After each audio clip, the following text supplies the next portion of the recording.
मेरे प्यारे प्यारे बच्चों, तो आज हम पढ़ने वाले हैं एक बहुत ही अच्छी सी कहानी जो सांप और जुगनू की कहानी है। यानी कि यहाँ पर जो सांप दे रखा है वो हमारी सोसाइटी के लोग हैं और जो ये जुगनू दे रखा है वो हर एक स्टूडेंट है।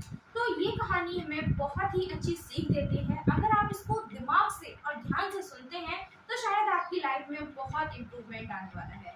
तो इस कहानी में हमें क्या मिलता है, जैसे कि एक जंगल में एक जुगनू रहता है। जुगनू रात को अपनी चमक और अपनी रोशनी से पूरा जंगल यानी कि जितना वातावरण होता है जहाँ पर वो जुगनू रहता है बहुत चमका देता है उसको। वो जो जंगल होता है वो बहुत खूबसूरत लगने लगता है। जैसे जैसे जुगनू उधर उधर घूमता है तो उसकी चमक से जंगल में खूबसूरती बढ़ती जाती है। वहीं पर एक सांप होता है। जैसे ही वो सांप उस जुगनू को देखता है और वो सांप उस जुगनू का पीछा करना शुरू कर देता है। सांप धीरे धीरे जुगनू का पीछा करता है। जुगनू पहले तो ऊंचाई पकड़ता है और ऊंचाई पकड़ता है, लेकिन जुगनू सोचता है बहुत देर हो गई लेकिन ये सांप ने मेरा पीछा करना नहीं छोड़ा। तो जुगनू क्या करता है, थोड़ा और उड़ने के बाद जुगनू सांप के लिए रुक जाता है और जुगनू सांप से बोलता है, क्या तुम मुझे खाना चाहते हो? तो सांप कहता है हाँ। तो जुगनू उससे कहता है, मैं 3 सवाल पूछूंगा, तीनों सवालों का मैंने जवाब दे दो, उसके बाद तुम मुझे खा लेना। जुगनू पहला सवाल करता है, क्या मैंने तुम्हारा क्या बिगाड़ा?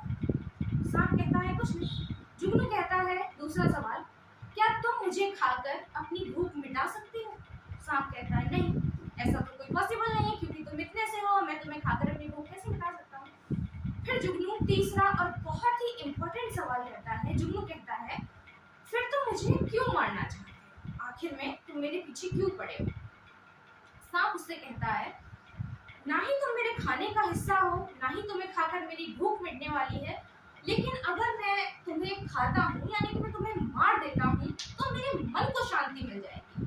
यानी कि सांप का एक सटीक सा जवाब होता है कि मैं तुम्हारी चमक से परेशान हूँ, मैं तुम्हें चमकता हुआ नहीं देखना चाहता। तो इस कहानी से हमें क्या सीख मिलती है कि जैसे हमारे सोसाइटी में लोग होते हैं, हम थोड़ा सा चमकते हैं, थोड़ा सा आगे बढ़ते हैं तो लोग क्या करते हैं, हमें पीछे खींचना शुरू कर देते हैं। जैसे हम कोई कदम आगे बढ़ाते हैं हमें पीछे खींचना शुरू कर देते हैं। तो उससे बिल्कुल भी परेशान नहीं होना है। एज अ स्टूडेंट हमारे माइंड में बहुत सारे क्वेश्चंस आते हैं कि अरे हम दूसरों की बातों पे ढल जाते हैं, किसी ने कुछ कह दिया, किसी ने कुछ कह दिया, हम डिमोटिवेट हो जाते हैं। बट ऐसा बिल्कुल भी नहीं होना है। कोई अगर कुछ भी कह रहा है तो आपको इधर से सुनना है, इधर से निकाल देना। बिकॉज हमसे लोग जलते हैं। क्यों? क्योंकि वो जलने वाला इंसान सिर्फ उसी से जलता है जो इंसान कुछ आगे करने की कोशिश करता है। अगर आप हाथ पर हाथ ऐसे रखकर बैठे रहोगे तो आपसे कोई भी नहीं जलेगा। जैसे ही आपने अपने हाथों को उठाया, कुछ लिखना शुरू किया, कुछ करना शुरू किया, लोग आपसे जलना शुरू कर देंगे। देन कभी भी आपको लगे कि सोसाइटी में आपसे लोग कुछ कह रहे हैं तो बस आपको एक ही बात को दिमाग में लाना है, सांप और जुगनू की कहानी।